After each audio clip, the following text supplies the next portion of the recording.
Жанарынан нұр шашқан баланың дарынын байқап алған Ахмет Жұбанов оны қамқорлығына алады. Сол кездесуден кейін Нұрғиса академиктің ұсынысымен өнер жолына түседі. Ағаңсыз өмір сүріп көргем жоқпын.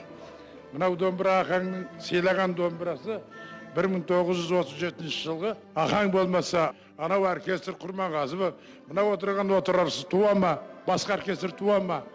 Міне сол ағаң өмірімде менің өзі бесіктен келетқаннан қадірлейтін адамда өмірде бағынатын менің пайғамбарым. 1938 жылы Ахмет Жұбанов шәкірті Нұрғиса Тілендіұлын Құрманғазы оркестріне шақырады.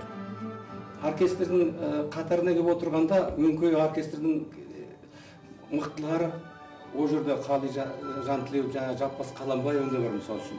Солардың бәрі қарап отыр, балаға сонда Қали Жантілеудің берген батасы ғой. Балам-ай, Алланың бір бере саған баласы екенсің. Құлақты да, құлықты да берген екен саған депті. Мен 38 жылға келдім. 38 жылы мен 12-ден 13-ге кетіп бартқан жас бала кезім. Ел арасында күйшілігімен көзге түсе бастаған Нұрғиса, үлкендер бас қосқан бір жиында Жамбыл бабасының «Дүние-ай» деген күйін орындайды.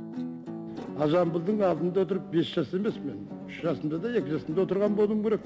5 жасында домбыра тартқан біраз.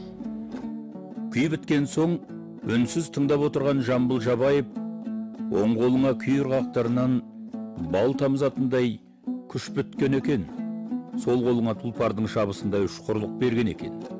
Саусақтарыңнан бал тамып тұр, күннің нұры сәулең болсын деп батасын берсе, нағашысы болып келетін атақты Кенен, өз өңіріңнің ғана күйшісі болмай, бүкіл халықтың ұлы бол деп тілек тілейді.